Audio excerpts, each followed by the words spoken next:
बिस्मिल्लाहिर्रहमानिर्रहीम। अज़ीज़ नाज़रीन अस्सलामु अलैकुम। मैं हूं साजिद रिज़वी और आप देख रहे हैं बेहद ही ख़ास प्रोग्राम कामयाबी के रास्ते, जिसमें हम आपकी ज़िंदगी के बारे में कि आप कैसे अपनी ज़िंदगी में आगे बढ़ें उसके बारे में बताते हैं। और इस दरमियान हमारे साथ मौजूद होते हैं एलन फैकल्टी मैथ्स प्रोफेसर जनाब SM रज़ा साहब। चलिए सबसे पहले हम उनसे मुलाकात करते हैं। अस्सलामु अलैकुम सर। वालेकुम अस्सलाम और तमाम व्यूअर्स को मेरी जानिब से अस्सलामु अलैकुम। Thank you so much sir एक बार फिर से हमारे साथ जुड़ने के लिए। और आज हमारे नाजरीन के ज़रिए जो बहुत सारे सवाल आए हैं उसके बारे में हम आपसे पूछेंगे और उन्हें मुतमईन बख्श आप जवाब देंगे यहाँ से। सर सबसे पहले तो मैं ये जानना चाहूँगा कि अभी पिछले हफ्ते 27 जुलाई death anniversary APJ Abdul Kalam की थी, जो एक पर्सनालिटी थी हमारे दरमियान, जिन्होंने मतलब इंडिया को मिसाइल मैन के नाम से वो जाने जाते थे। तो उनके बारे में मैं आप चाहूँगा कि आप हमारे व्यूअर्स को बताएं कि वो पर्सनालिटी कैसी थी, उनसे क्या इंस्पिरेशन हम हासिल कर सकते हैं। पहले तो आपके चैनल का बहुत बहुत थैंक्स कि एक इस प्रोग्राम के तहत जिससे हम स्टूडेंट से जुड़ रहे हैं आपने मौका दिया। जहाँ तक आपने डॉक्टर APJ अब्दुल कलाम के बारे में ज़िक्र किया तो अल्लामा इकबाल का एक शेर है कि हज़ारों साल नरगिस अपनी बेनूरी पे रोती है, बड़ी मुश्किल से होता है चमन में दीदवर पैदा। तो बेशक यही वो लोग हैं जिनके लिए अल्लामा इकबाल ने इस तरह के अशार कहे होंगे। सदियों में ऐसे लोग पैदा होते हैं। और पिछले प्रोग्राम में जैसे मैंने बच्चों के सामने एक बात रखी थी कि इंसान को मौत तो आती है, वो जिस्मानी मौत होती है, उसके किरदार की मौत नहीं होती।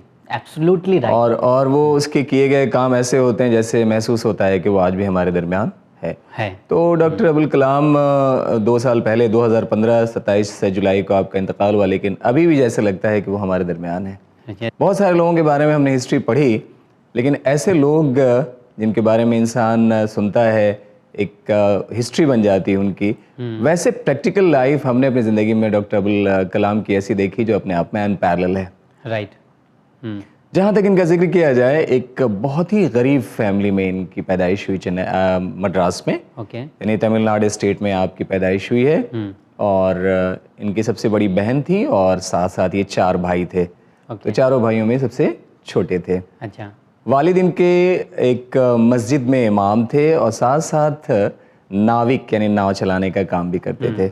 राइट। और रामेश्वरम डिस्ट्रिक्ट जो कि हिंदू मैथोलॉजी की बहुत ही इम्पॉर्टेंट सी जगह है, जहाँ बहुत बड़े बड़े मंदिर हैं, वहाँ पे ये पुजारियों को ले जाया करते थे। खाली वक्त में बैठ के उन लोगों से ये बात किया करते थे कि कैसे ह्यूमंस के लिए, इंसानों के लिए कैसे काम किया जा सकता है गांव में और क्या बेटरमेंट। वहाँ के लोगों से जो वहाँ के लोगों से यानी उन पुजारियों से बात करते थे कि हाँ कि गांव के कस्बे के जो लोग हैं इनकी ज़िंदगी कैसे और बेटर बनाई जा सकती है। बातें होती थी। तो ये हमेशा ये कहा जाता है कि जैसे आपके घर का माहौल होगा, आपका घर का बच्चा भी वैसी तरबियत पाता है। तो अब्दुल कलाम ने अपनी ज़िंदगी, अपनी शुरुआती ज़िंदगी ऐसे माहौल में जिया जहाँ पे इंसानियत की बात होती थी। तो आपने देखा होगा कि उनकी ज़िंदगी में कहीं भी जहाँ भी वो गए, सबसे पहले बच्चों से मिलते थे, बच्चों से मिलकर हिंदुस्तान के मुस्तकबिल के बारे में बात करते थे और हमेशा एक टारगेट दिया करते थे कि 2020 तक हिंदुस्तान को एक सुपर पावर बनना है।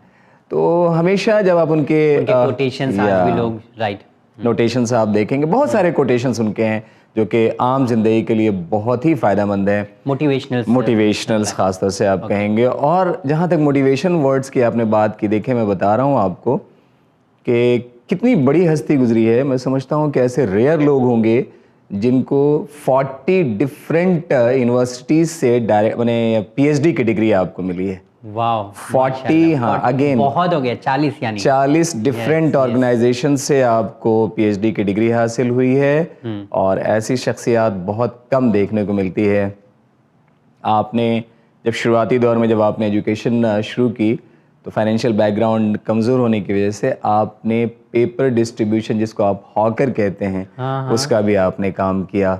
और ऐसे आपने अपनी ज़िंदगी को आगे बढ़ाया और BSc से ग्रेजुएशन करने के बाद आपने एरोस्पेस में इंजीनियरिंग किया और वहाँ से फिर आपकी ज़िंदगी आगे बढ़ी। बहुत सारी ऑर्गेनाइजेशंस में आप साइंटिस्ट के पोस्ट पे रहे। इसके अलावा आप इसरो में रहे और जैसे आपको मालूम है कि इंडिया के मिसाइल मैन रहे और साथ साथ एक बहुत ही हम्बल ह्यूमन और बच्चों की ज़िंदगी के लिए एक बहुत ही इंस्पिरेशनल सोर्स आप रहे हैं। ये जो आपने अभी कहा कि बहुत ही हम्बल थे और इंस्पिरेशनल सोर्स से, यकीनन जब भी हम लोग यूट्यूब वगैरह पे देखते थे या उनका कभी न्यूज़ में देखते थे जी, सो बहुत डाउन टू अर्थ जब आते थे, स्लोली और जब बात करते थे हमेशा बच्चों को मोटिवेट करने के लिए लेकिन उनकी स्पीच में कभी इस तरीके की रोना नहीं था कि मैं ये था, मैं ये था, मैं कभी ये भी था। नहीं। और हमेशा वो जो है इंस्पायर करते थे लोगों को जी। अपने पावर और अपने एजुकेशन के जरिए जी। कि ज़िंदगी में कितना ज़्यादा इंपॉर्टेंस है एजुकेशन के ऊपर जी। काम करना। अब देखिए यहाँ पे आप देखेंगे अपने प्रोग्राम में बहुत सारे सवालात ऐसे आते हैं कि जी। बहुत सारे बच्चे ये कहते हैं कि मैंने ये एग्ज़ाम दिया, मैं उसमें क्वालिफाई नहीं हो सका, तो अब हाँ, मैं आगे वही क्या करूँ? सैडनेस मैं नहीं थी उनकी लाइफ में। मुझे परेशानी है, मुझे लगता नहीं है कि मैं आगे क्या कर पाऊँगा। तो यहाँ पे एक उनकी लाइफ का एक और बड़ा अहम सा पहलू मैं आपके सामने रख क्या रहा हूँ क्या ज़रूर ज़रूर कि बताएं। जब आपने एयरफोर्स में पायलट के लिए आपने एक एंट्रेंस एग्ज़ाम दिया और वहाँ देने के बाद सिर्फ 7 सीटें थीं, तो हैपनली उस वक्त इनकी पोजीशन 8वीं आई, यानी आप वहाँ सेलेक्ट नहीं हो पाए। लेकिन आप महसूस करें कि ऐसा इंसान जो उस एग्ज़ाम में सेलेक्ट नहीं हो पाया हो और थोड़े वक्फे के बाद साइंस एंड टेक्नोलॉजी के फील्ड में हिंदुस्तान की एक लीडिंग पर्सनालिटी बना हो, तो आप सोचें कि आपको उसकी ज़िंदगी से क्या सबक हासिल करना चाहिए। यानी बहुत ज़्यादा दूर नहीं, 7 में 8 रैंक आ गया उनका, लेकिन घबराए नहीं, घबराए नहीं, परेशान पीछे नहीं हुए, हटे। और परेशान आज नहीं हुए। यकीनन हिंदुस्तान की नहीं बल्कि पूरी दुनिया में अपने काम के जरिए पहचाने जाने वाले एपीजे अब्दुल कलाम को चैनल विन की तरफ से और हिंदुस्तान की तरफ से सलाम करते हैं, क्योंकि एक ऐसी शख्सियत जो हमारे दरमियान गुजरी, जिन्होंने ना कि हिंदुस्तान का बल्कि पूरी दुनिया में एक नई पहचान बनाई है। और आज जो है पिछले हफ्ते उनकी डेथ एनिवर्सरी थी। सर, जैसा कि इनके बारे में हम लोग ने काफ़ी कुछ बात किया और आपने इसमें साजिद साहब मैं एक लाइन यहाँ जोड़ना चाह रहा हूँ। श्योर अब आप देखिए कि जिस कंपटीशन को उन्होंने दिया और वहाँ पे ये क्वालिफाई नहीं हुए। राइट। जनरली बच्चों का क्या होता है, एक लाइन बच्चों से आप सुनेंगे, मैंने 2 साल तैयारी की, लगता है मेरा टाइम वेस्ट हो गया। राइट, लेकिन मैं ये कहता हूँ कि जो 2 साल आपने तैयारी किया है वो टाइम वेस्ट नहीं बल्कि आपका टाइम इन्वेस्ट हुआ है। राइट। कहीं ना कहीं जो 2 साल आपने पढ़ा है उस नॉलेज का रिफ्लेक्शन बाद में जाके आपके सामने इन जरूर फ्यूचर यू आएगा। Will get back. आएगा। अब वो अब्दुल कलाम साहब उस वक्त अगर कामयाब नहीं हुए, जितनी सारी उन्होंने स्टडी की होगी, आगे लाइफ में कितनी काम आई आप देख लीजिए कि कहाँ किस ऊंचाई पे आप पहुंचे, कि जिस ऊंचाई को देखना आए आज की ज़िंदगी में एक बहुत इंस्पिरेशन इंसान को देता है। राइट। तो हमेशा ऐसे लोगों से हमको इंस्पिरेशन लेना चाहिए। बल्कि मैं तो स्टूडेंट से कहूँगा कि अपने स्टडी रूम में आप अब्दुल कलाम साहब की फ़ोटो लगाएं और उसको ज़रूर देखें और उससे इंस्पायर हों। ऐसी शख्सियात आपकी ज़िंदगी में बहुत ज़्यादा मोटिवेशन पैदा करती है। So all the best for your future. Okay, thank you sir. जैसे कि पिछले हफ्ते हमने बात किया था 2 बड़े इंजीनियरिंग कॉलेज के हिंदुस्तान में। जी। आज जैसा कि हमने वादा भी किया था अपने व्यूवर्स से कि हम आपको बताएंगे और कौन कौन से कॉलेज हैं जिसमें आप इंजीनियरिंग के एडमिशन ले सकते हैं, उनके एंट्रेंस एग्ज़ाम के बारे में भी हम बताएंगे। तो आप कौन से 2 कॉलेज आज बताने वाले हैं? बात जब डॉक्टर एपीजे अब्दुल कलाम की निकली है तो आपके ही नाम पे एक यूनिवर्सिटी है, doctor APJ Abdul Kalam technical university Lucknow, जिसको यूपी सीट कॉमनली बच्चे जानते हैं। इस एंट्रेंस एग्जामिनेशन के बारे में मैं बात करना चाहता हूँ। बीटेक के अलावा और भी दीगर कोर्सेज के लिए एंट्रेंस कंडक्ट होता है। लेकिन जनरली मैं बीटेक के बारे में बताना चाहूँगा। इसमें टोटल जो कॉलेजेस पार्टिसिपेट करते हैं उसमें 5 आपके गवर्नमेंट कॉलेज हैं, 6 आपके स्टेट फंडेड कॉलेज हैं लेकिन वो सेल्फ फाइनेंस्ड हैं, और 10 आपके स्टेट फंडेड कॉलेजेस हैं, और इसके अलावा 302 प्राइवेट कॉलेजेस हैं। यानी बहुत बड़ा एक कॉलेजेस का एक कुनबा आप कह सकते हैं इस एंट्रेंस में शामिल है। 302 प्राइवेट कॉलेजेस हैं, इसमें बहुत सारे मैक्सिमम कॉलेज नोएडा और गाज़ियाबाद, लखनऊ, इलाहाबाद, कानपुर ऐसे लोकेशंस पे हैं। तो ये बहुत ज़्यादा सीट्स कैरी करता है। सो अगर आप यूपी से, यूपी के डोमिसाइल हैं, तो आपको इस टेस्ट की प्रॉपर तैयारी करनी चाहिए। ओके। और दूसरा कौन सा कॉलेज रहेगा? इसके अलावा मैं बात करूँगा SRM यूनिवर्सिटी चेन्नई की, और उससे भी बहुत सारे फील्ड से आप इंजीनियरिंग कर सकते हैं, बहुत ही एडवांस कैंपस इसका भी है। तो सबसे पहले हम लोग यूपी सीट यानी APJ Abdul Kalam technical university के बारे में बात करना चाहते हैं, और मैं सारी नोटिफिकेशंस और क्या क्या डेट्स होती हैं इसको 1 बाय 1 मैं आपको बता रहा हूँ। और अगेन मैं 2017 में जो एंट्रेंस हुआ है इसको जहन में रखते हुए सारी डेट्स आपके सामने रख रहा हूँ। और पहले भी मैंने बताया है कि ये डेट्स 1 हफ्ते के आसपास ऊपर नीचे होती हैं ताकि आपको टेंटेटिव नेक्स्ट ईयर की प्लानिंग करने में आसानी हो। So, okay, we'll start with notification. Yeah. Online application form filling and submission through UPC official website, January 18, 2017. Last date of filling and submitting the online application form, Feb 28, 2017. Extended last date for filling, submission the online application form March 5.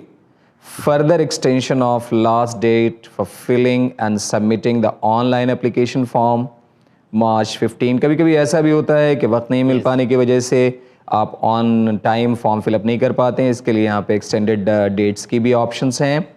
Online partial correction and filled and submitted online application form March 27.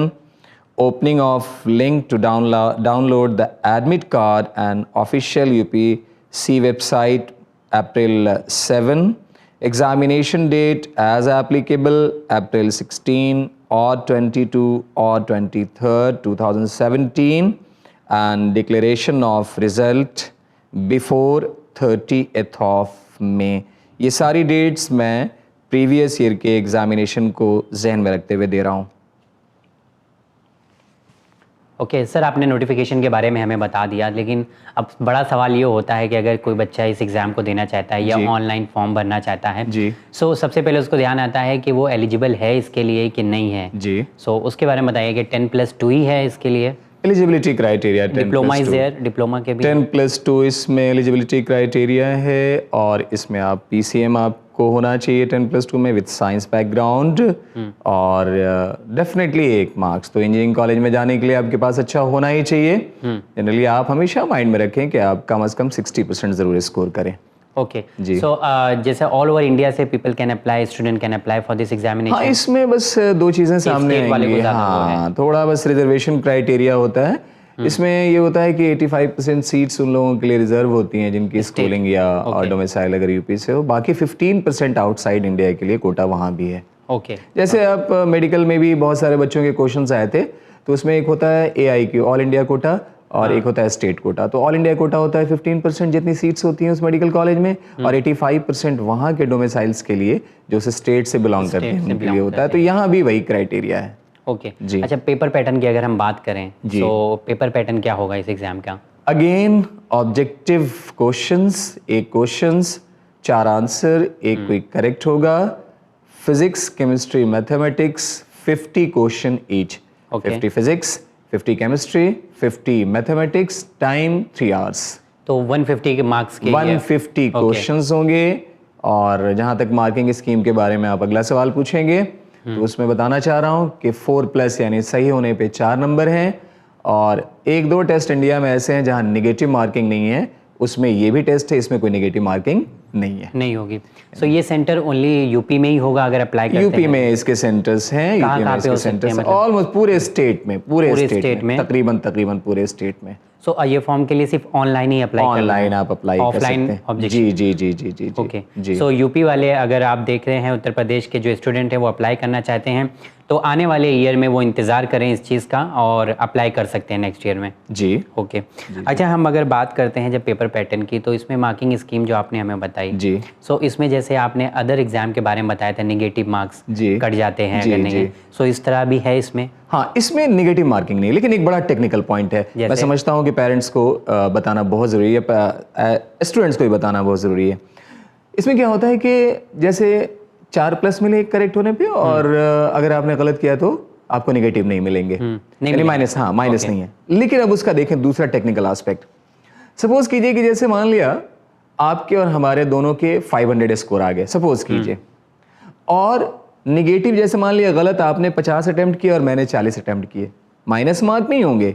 लेकिन अगर 2 बच्चों के marks same हो जाएंगे तो उसमें उस बच्चे की रैंक बेटर होगी जिसने निगेटिव कम किया होगा. अच्छा, ओके, गॉट द पॉइंट. मतलब कहीं ना कहीं से निगेटिव करना आपके लिए हार्मफुल तो है. फिर मैं रिपीट कर रहा हूं, सपोज कीजिए अगर 3 बच्चों के 500 मार्क्स आ गए और उन तीनों में रैंक अगर डिसाइड करनी हो तो उस बच्चे की रैंक बेटर मानी जाएगी जिसने निगेटिव कम किया हो. निगेटिव मार्किंग आपके साथ नहीं होगी, लेकिन नंबर ऑफ निगेटिव अटेम्प्ट्स जो होगा उससे आपकी रैंक जरूर डेफिनेटली पुअर जाएगी.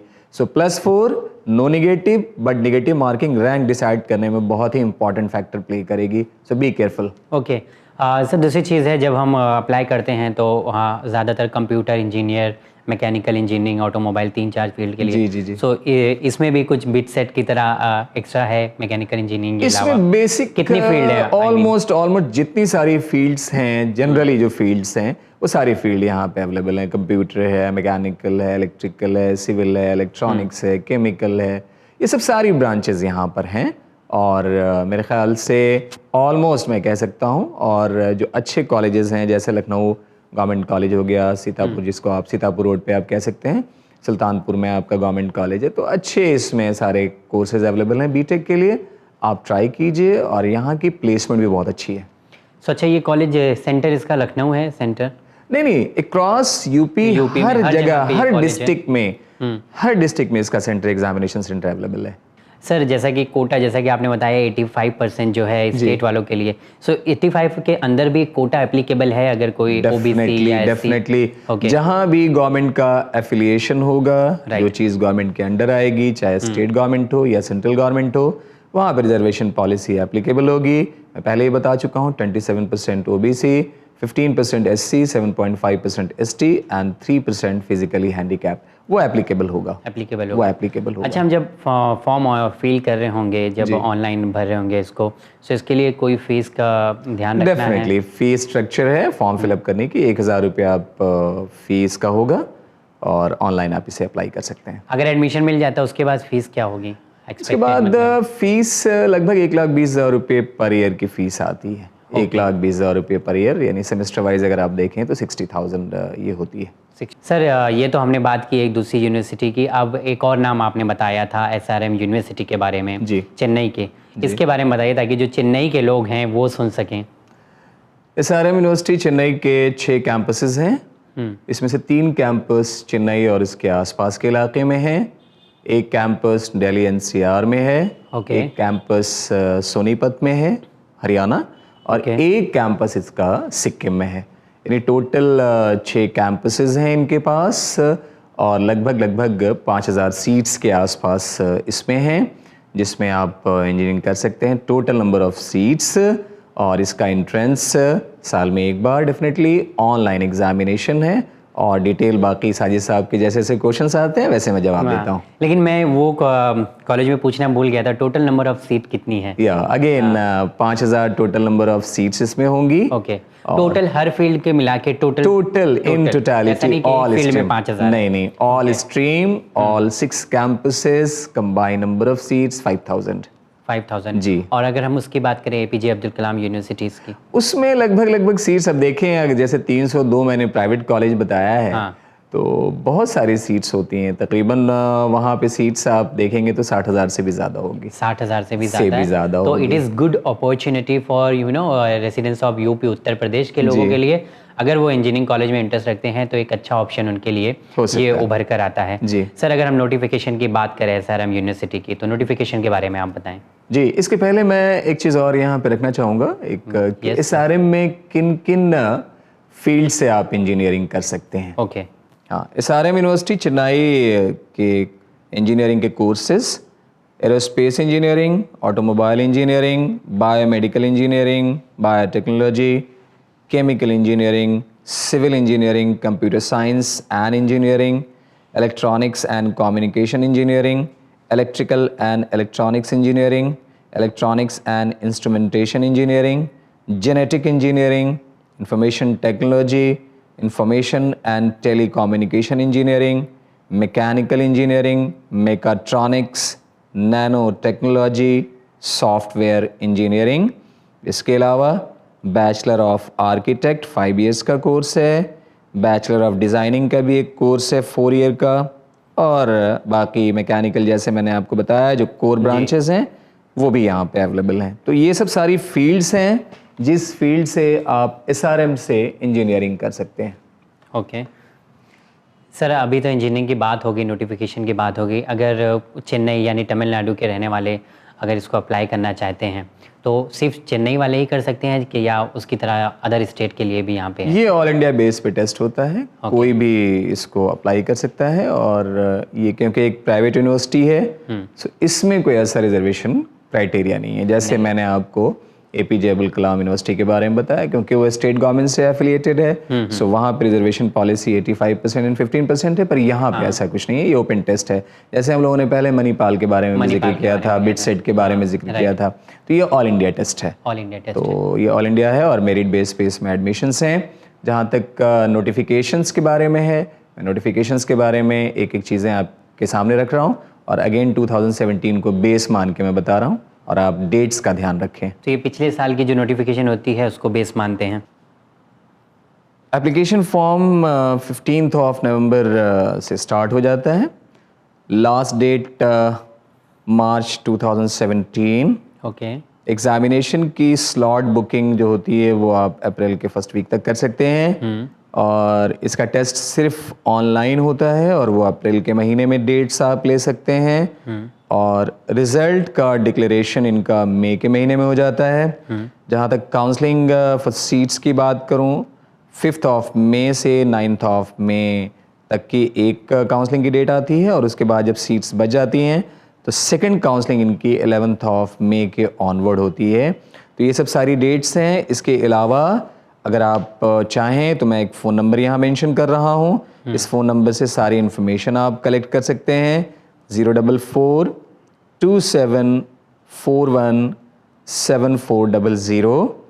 और इसके अलावा मैं वेबसाइट मेंशन कर रहा हूँ, www.srmuniv.ac.in। तो किसी भी तरह की इन्फॉर्मेशन अगर आपको कलेक्ट करना हो तो इस साइट पे आप जाके कलेक्ट कर सकते हैं। अच्छा, अगर किसी को जो है किसी स्टूडेंट को इस यूनिवर्सिटी में एडमिशन लेना है जी, सो कितने परसेंटेज की रिक्वायरमेंट है और वो कौन से सब्जेक्ट के साथ इस फील्ड में जा सकता है? पीसीएम में आपका एग्रीगेट 60% होना चाहिए, ओके।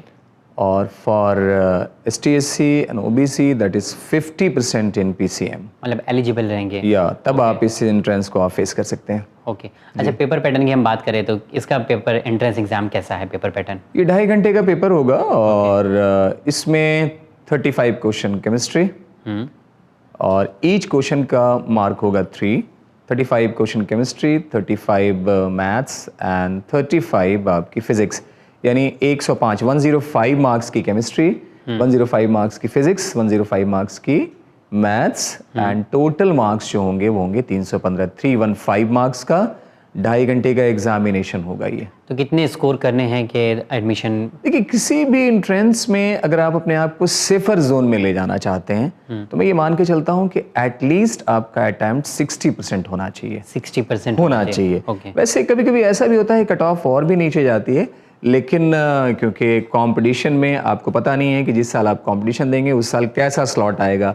अगर इंटेलिजेंट बच्चों का स्लॉट आएगा तो डेफिनेटली ये परसेंटेज ऊपर भी जा सकती है। तो अपने आप को सेफर जोन में रखने के लिए विदाउट नेगेटिव 60% आपका अटेम्प्ट होना चाहिए। एप्लीकेशन फीस क्या होगी इसकी? इसमें ऑनलाइन आप एप्लीकेशन फॉर्म की जो फीस होगी दैट इज़ 1000 रुपीज़, और वाया DD अगर आप भेजते हैं तो 1060 रुपये का आपका एप्लीकेशन, या 1060 रुपये का एप्लीकेशन फॉर्म है। अच्छा, अगर हम ईयर की फ़ीस की बात करें तो तकरीबन कितना हो सकता है? तकरीबन देखिए ऐसा है कि प्राइवेट इंस्टीट्यूशंस की जो फीस, जैसे मैंने यूपी टेक्निकल यूनिवर्सिटी की फ़ीस आपको बताई, तो वो लगभग जैसे मैंने मेंशन किया 1,20,000 रुपये पर ईयर है। पीछे हमने फिर मणिपाल के बारे में आपको बताया था कि 14.5 लाख 4 साल की फ़ीस होती है। तो SRM एक प्राइवेट इंस्टीट्यूशन है, तो इसकी फ़ीस मैं समझता हूँ कि 1,20,000 पर एनम से ज़्यादा ही होगी।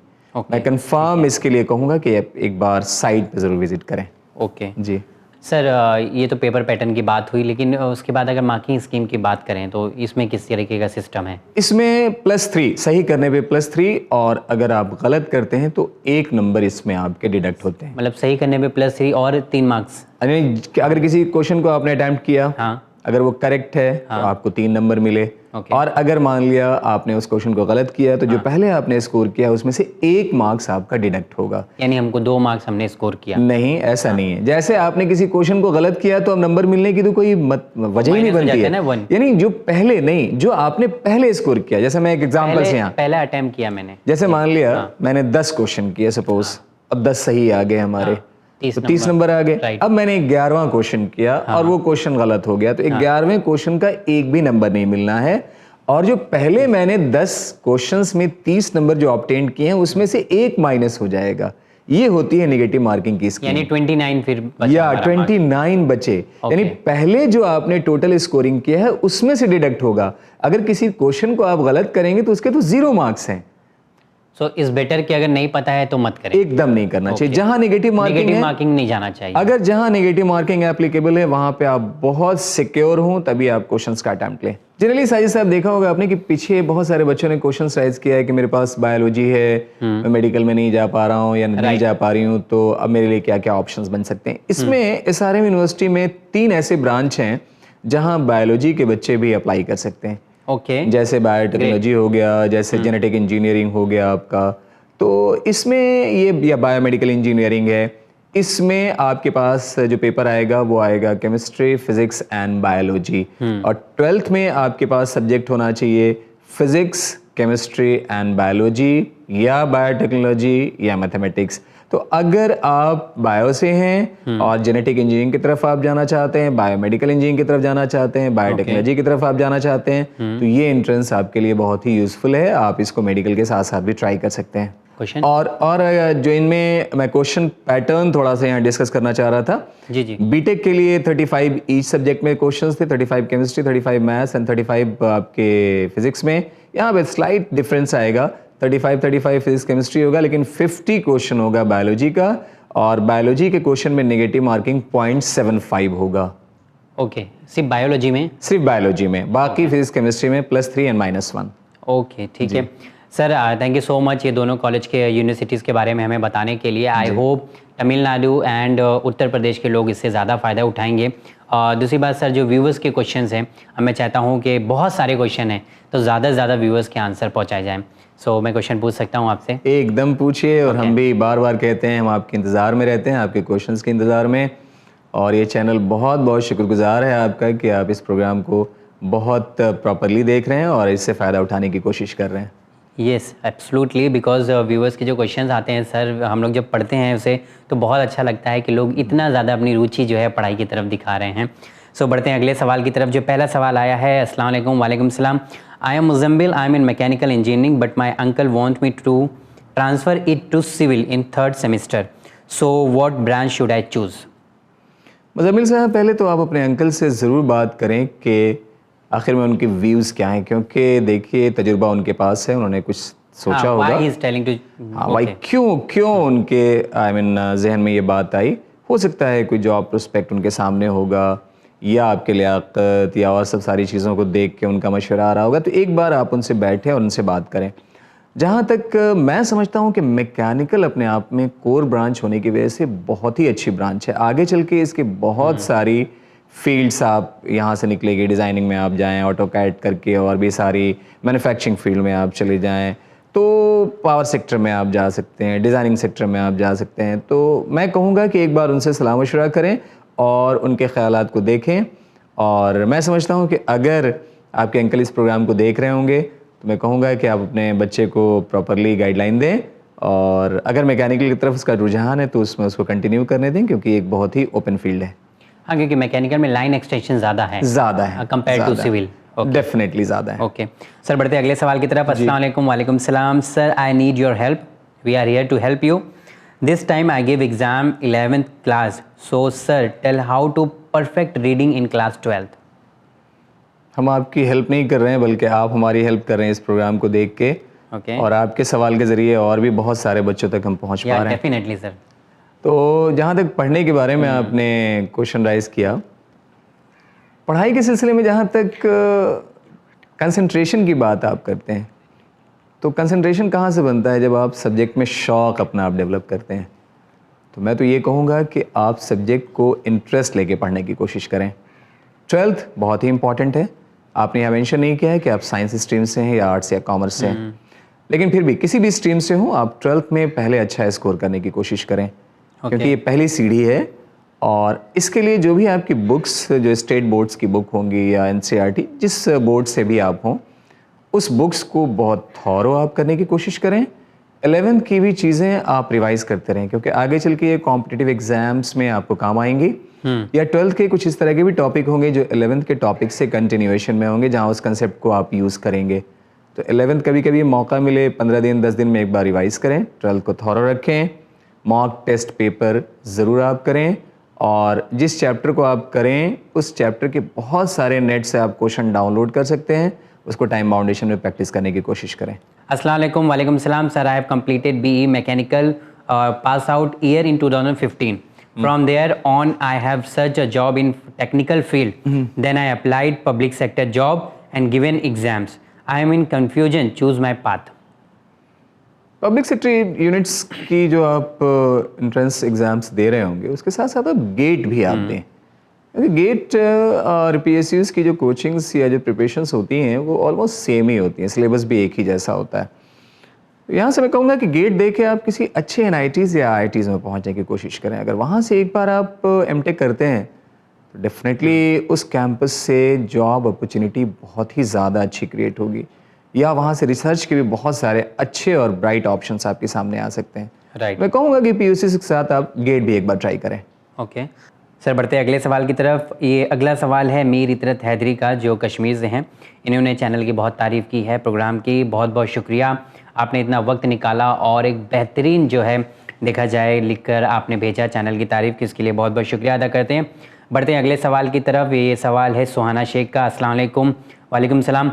मेरा नाम सुहाना है, मैं 12th बोर्ड की तैयारी कर रही हूँ और मैं MBBS करना चाहती हूँ। प्लीज़ आप मुझे मेडिकल यूनिवर्सिटी इन कर्नाटका के बारे में कुछ बताएं। मैं AFMC में जाने में इंटरेस्टेड हूँ, पर मेरी हाइट कम है। क्या मेरा एडमिशन वहाँ पॉसिबल है? सर आपका प्रोग्राम बहुत अच्छा है, इसके लिए आपका बहुत बहुत शुक्रिया। सुहाना, प्रोग्राम अच्छा ऐसे बनता है कि आप लोगों के सवालात बहुत अच्छे आते हैं जी। प्रोग्राम को जितना भी बुलंदी मिल रही है वो आप व्यूवर्स के क्वेश्चंस की वजह से मिल रही है, इसके लिए बहुत बहुत थैंक्स आपका। जहाँ तक आपने FMC के बारे में जिक्र किया है, तो मेडिकल की एक सीरीज़ हम लोग इस प्रोग्राम के बाद करने जा रहे हैं। उसमें एम्स, नीट UG और जिपमर, वो सब सारी चीज़ें हम आपको विद एलिजिबिलिटी और क्या क्या क्राइटेरियाज़ हैं वो मेंशन करेंगे, तो उसमें ये चीज़ आपके सामने आएगी। और जहाँ तक इन्होंने जिक्र किस बारे में किया है, ये MBBS करना चाह रही थी जी, लेकिन तैयारी कर रही हैं, 12th में हैं जी, और कोर्स करना चाहती हैं, लेकिन इनको पूछना है कि कर्नाटक में कौन सी यूनिवर्सिटीज़ अच्छी सुहाना, है। आप अभी कर्नाटक के बारे में ना सोच के आप ऑल इंडिया के बारे में सोचें। मैं तो कहूँगा कि एम्स के बारे में आप तैयार करें, और अभी से सोचें कि आपको एम्स में ही दाखिला लेना है, नहीं तो जिपमर में आपको दाखिला लेना है। तो आप तैयारी कीजिए, और NCERT मैंने पहले ही मेंशन किया हुआ है, NCERT को लाइन बाय लाइन पढ़ लिया, इसके साथ एग्जाम्पलर प्रॉब्लम भी आप करें। और साथ में यहाँ पे मैं एडिशनली कहूँगा कि किसी भी अच्छी एक कोचिंग की जो बुकलेट आती है, मैं ख़ास तौर से LN के बारे में कहूँगा कि LN की एक बुकलेट आती है जिसमें केमिस्ट्री, फिजिक्स, मैथ्स के सारे नोट्स होते हैं, वो कहीं से अगर आपको मिल जाती है, ऑनलाइन भी मिल सकती है आपको, आप उसे लें और उसको रिवाइज़ करें, इससे भी बहुत अच्छी आपको प्रिपरेशन आपकी हो जाएगी। Thank you sir. बढ़ते अगले सवाल की तरफ। My name is Ali Zaidi from Hyderabad. Please advise me requirement for IIM and it's benefits. Thank you. IIM से MBA मैं समझता हूँ नेशनली नहीं बल्कि इंटरनेशनली रिकॉग्नाइज्ड है, और अगर आप IIM से MBA करते हैं तो जॉब की अपॉर्चुनिटी आपके पास बेहद बहुत ज़्यादा क्रिएट होगी। बहुत ही बड़ा स्कोप है इसमें, और ये एक बहुत ही वेल डिफाइंड टॉपिक है। इस पे प्रोग्राम इंशाल्लाह हम लोग करेंगे। आप अगर IIM की तरफ हैं, सोच आपकी जा रही है, तो आप अपनी maths, GS, mental ability, reasoning based सारी चीज़ें अभी से मजबूत करते रहें। इंग्लिश पे भी आप ध्यान रखें, इंशाल्लाह डिटेल प्रोग्राम हम लोग करेंगे इस पे। बढ़ते अगले सवाल की तरफ। अगला सवाल है I am Alisha Vishwakarma from West Bengal. I have done my 12th +2 from arts with average marks. Shall I take a sociology honour for BA I had? And second question है I am Priya and I am pursuing BA, और shall I go for study HR and how? Please suggest it. Both question together she asked. तो HR के बारे में जैसे आपने कहा, वो मैनेजमेंट का एक कोर्स है, तो उसमें हम लोग इंशाल्लाह प्रोग्राम करेंगे आने वाले टाइम में। ओके। और जहाँ तक पहले सवाल में आपने मार्क्स के बारे में लिखा है, तो ध्यान रखें, पहले भी मैं कह चुका हूँ कि मार्क्स से आप किसी की लियाकत को, किसी की कैपेबिलिटी को आप एसोशिएट नहीं कर सकते हैं। हो सकता है कि आपके अंदर कैपेबिलिटी हो, लेकिन जिस टाइम आपने एग्ज़ाम दिया हो उस टाइम वो रिफ्लेक्ट नहीं हुआ हो, तो अपने आप में नेगेटिव नहीं लेना है। मैंने तो ऐसे बहुत सारे बच्चों को देखा है जो कि मॉडरेट स्कोरिंग उनकी होती है, लेकिन जैसे ही आप आगे देखते हैं तो आगे निकल के बहुत अच्छा और बहुत ऊंचाइयों पे पहुंचते हैं। तो पीछे की चीज़ों से आप सबक लें और आगे इसको बेटर करने की कोशिश करें।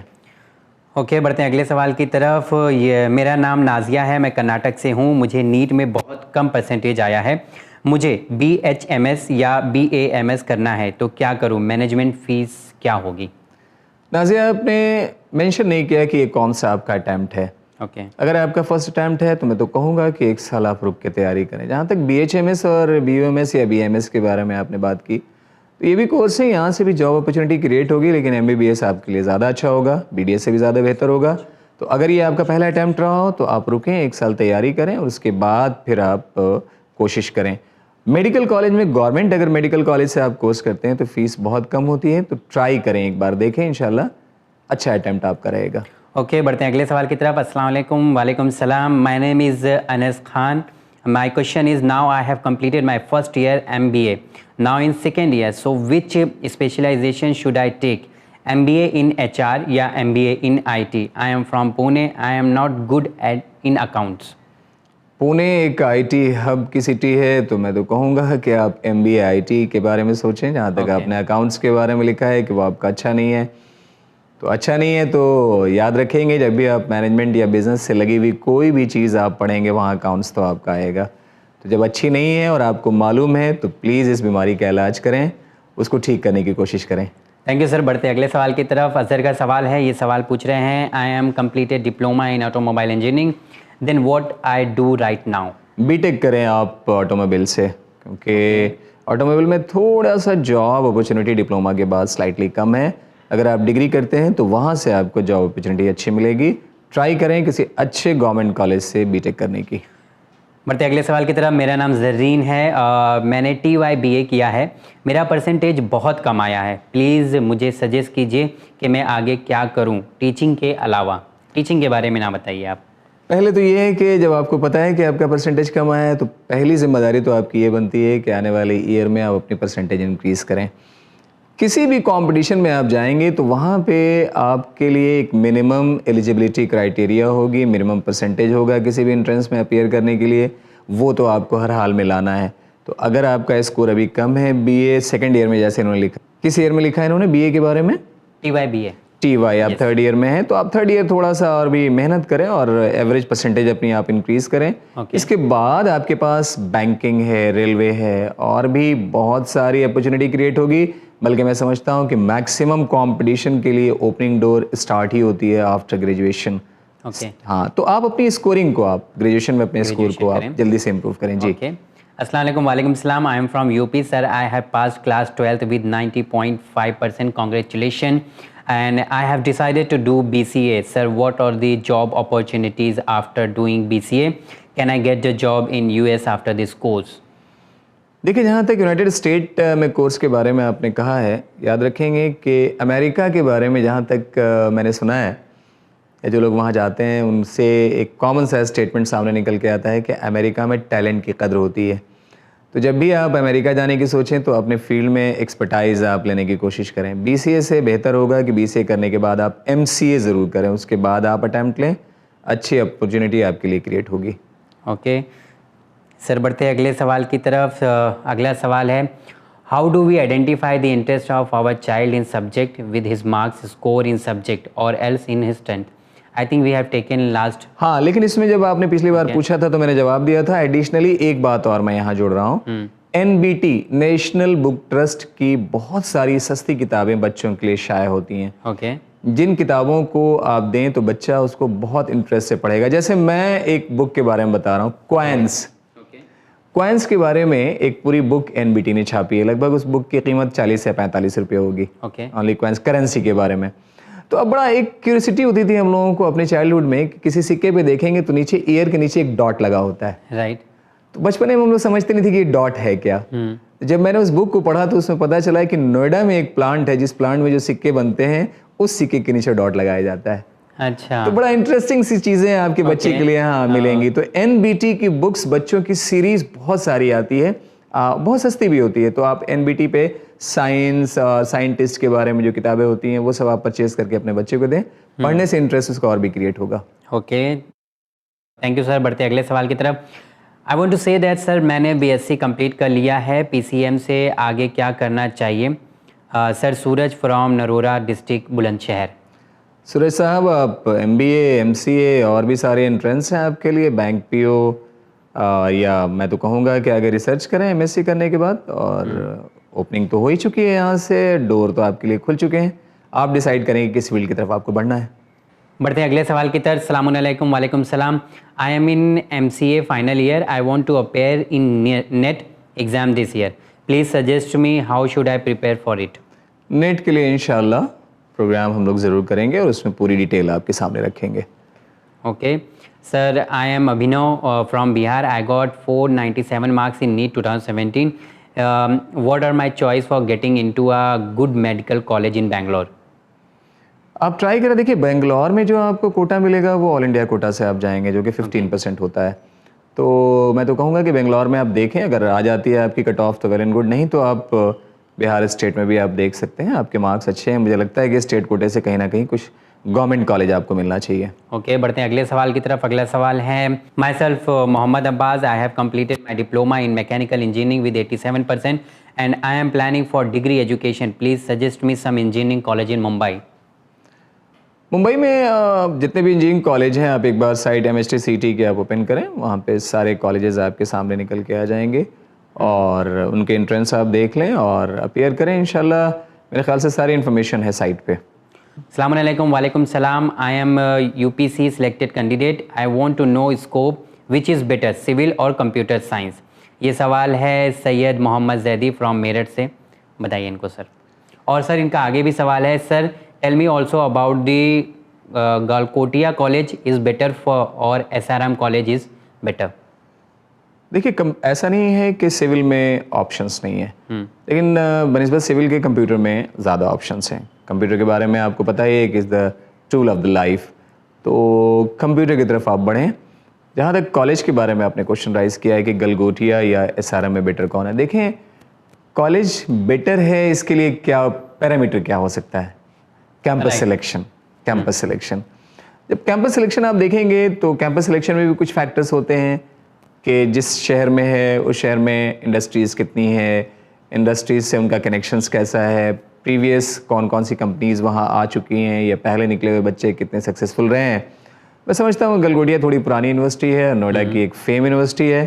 सो आप पहला ट्राई गलगोटिया के लिए करें। अगर गलगोटिया में आपको कंप्यूटर साइंस मिल जाता है तो आपको कंप्यूटर साइंस लेके बढ़ना चाहिए। ओके, बढ़ते अगले सवाल की तरफ। This is Shivam Kumar from Kolkata, currently doing BTech in mechanical engineering 3rd year. I would like to know about the job prospective in government and the private sector and also some courses can I do after BTech। BTech के बाद आप मैं तो कहूँगा कि MTech करें, और MTech भी आप किसी IIT से करने की कोशिश करें गेट निकालने के बाद। जहाँ तक मैकेनिकल के बाद आपने BTech के बाद जॉब की बात की है, पब्लिक सेक्टर यूनिट में बहुत सारे ऑप्शंस आपके लिए हैं। आप PSUs की तैयारी करें, साथ साथ गेट की भी तैयारी, जैसे मैंने बताया कि सेम ही होगी, दोनों की तैयारी आप करें। आप गेट भी फेस करें, PSUs भी फेस करें, दोनों में से कहीं भी आपका सिलेक्शन होता है वहाँ से आप आगे बढ़ें। फ्यूचर में आपके लिए ब्राइट ऑप्शंस क्रिएट होंगे। ओके, बढ़ते अगले सवाल की तरफ। Sir please give me detail about NEHU university regarding engineering. I am Lohit Prasad from Meghalaya, now I am studying in class 12 science. Sir please try to give detail about NEHU university. North east की जितनी सारी universities हैं उसमें बहुत सारे colleges हैं। मैं उसके लिए एक अलग सीरीज़ इंशाल्लाह आने वाले वक्त में करूँगा, तो आप थोड़ा इंतज़ार करें।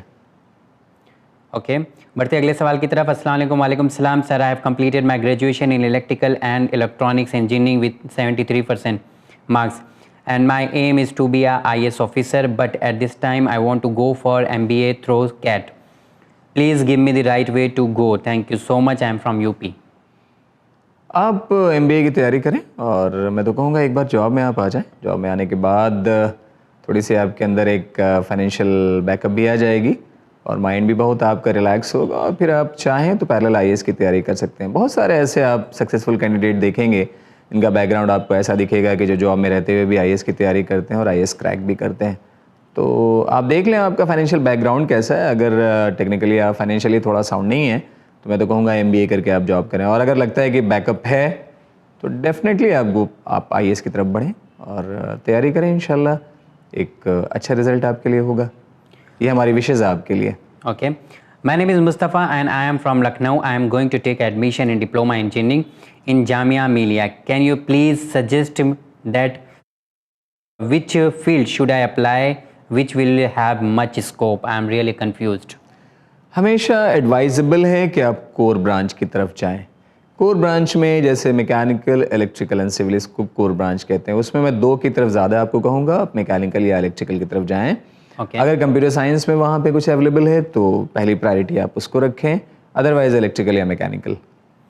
अल्हम्दुलिल्लाह, आपका प्रोग्राम बहुत अच्छा है। मैंने एक भी एपिसोड नहीं मिस किया है। कामयाबी के रास्ते का जो चैनल विन पर आता है, बहुत बहुत शुक्रिया आपका। मेरा नाम my name is Zainab and I am from Indore.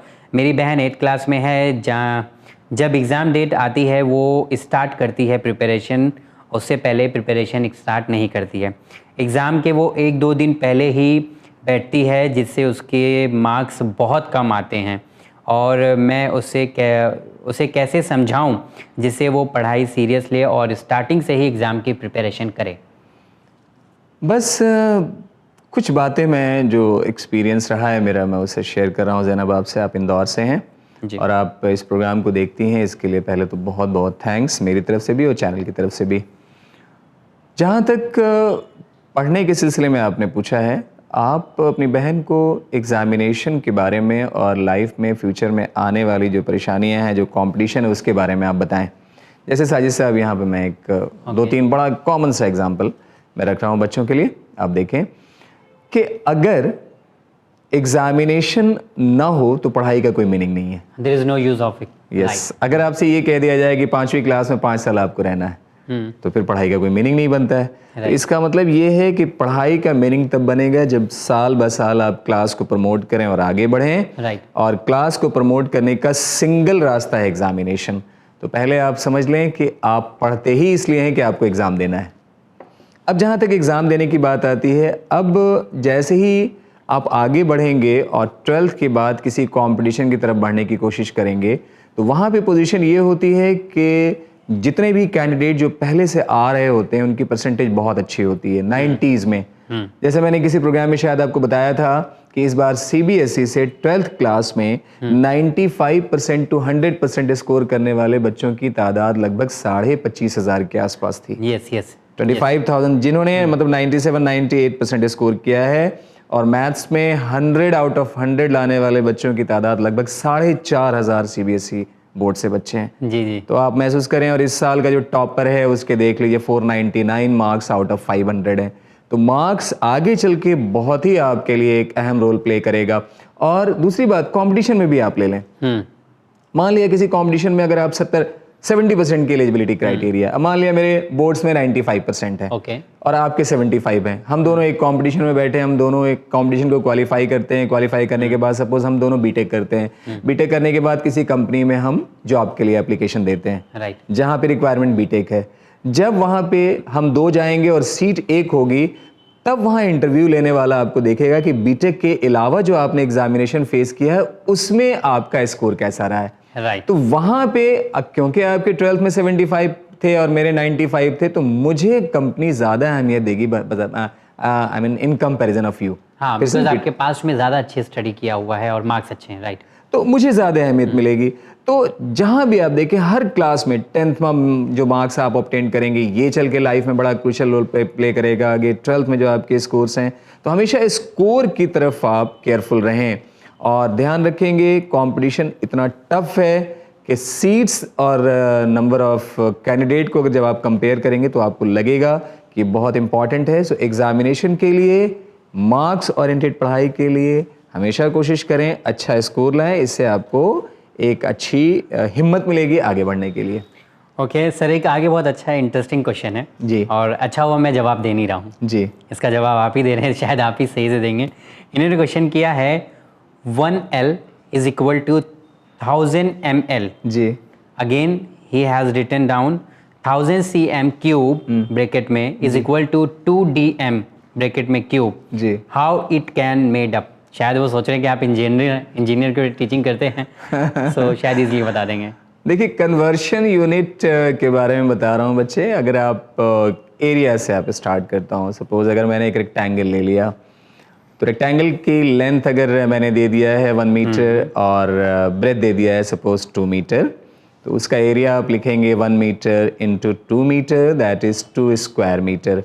अब मुझे इस एरिया को सेंटीमीटर में ले जाना है, तो 1 metre is equal to 100 centimetre and then 2 metre is equal to 200 centimetre. तो जब मैं इसको मल्टीप्लाई करूंगा तो ये आएगा 2 इंटू 10⁴ सेंटीमीटर स्क्वायर। तो जहाँ तक आपने क्यूबिक की बात की है, अगर मैं किसी वॉल्यूम को ले लूँ 1 cubic metre means length 1 suppose कर रहा हूँ मैं, ब्रेथ 1 मीटर, हाइट 1 मीटर।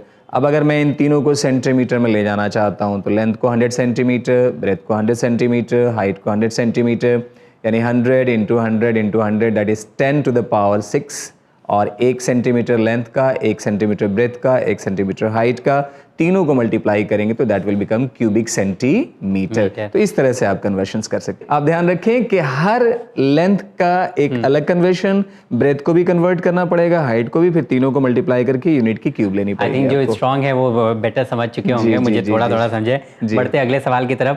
अगला सवाल है, मेरा नाम शाहिद है और मैं बड़ौदा गुजरात से हूँ जी। मेरी बहन ने 97% के साथ 11th साइंस PCB ग्रुप से पास किया है।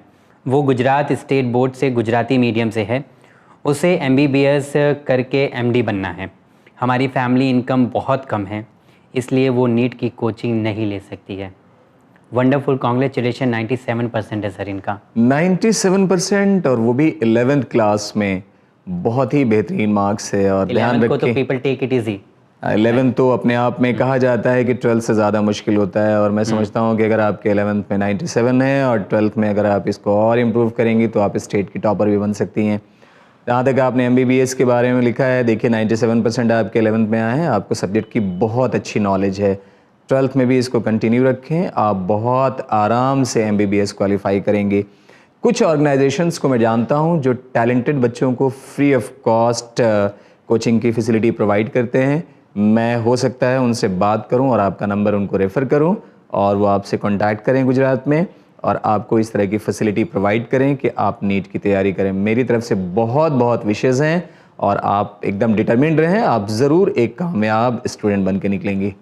तो शाहिद, आप अपनी बहन के लिए ये मैसेज दे सकते हैं जो सर ने कहा है कि वो ट्राई करेंगे कि शायद कुछ पॉसिबल हो, क्योंकि वो बहुत टैलेंटेड हैं। मैं डेफिनेटली ऐसे लोगों को, कुछ लोग हमारे कॉन्टैक्ट में हैं जो इस तरह की चैरिटेबल वर्क करते हैं, और डेफिनेटली उनसे मैं ज़रूर कांटेक्ट करके आपकी बहन के बारे में बताऊंगा। और मुझे लगता है 97% बहुत अच्छा है। और अगर बच्चे, नंबर हमारे पास है तो जी, और बच्चे अगर आप मेरा प्रोग्राम देख रही हैं तो आप ये मान के चलें कि आप बहुत अच्छी बच्ची हैं, बहुत शार्प, बहुत ब्राइट स्टूडेंट हैं। 11th बहुत अच्छी तरह से आपने किया, 12th भी ऐसे कीजिए, आप बहुत आराम से नीट क्वालिफाई करेंगे। हो सकता है आप एम्स भी क्वालिफाई करें with a good rank. All the very very best wishes for your future. Best of luck for your future. Sir, बढ़ते हैं अगले सवाल की तरफ। I am Rahul Agrawal from Hathras UP। Last year in 2016 I have completed my 12th PCM with 80% and unfortunately I had to waste 1 year, and now I got my interest that is computer networking. But I am financially weak, so I cannot go for BTech. I am thinking to pursue a BSc IT or BSc networking.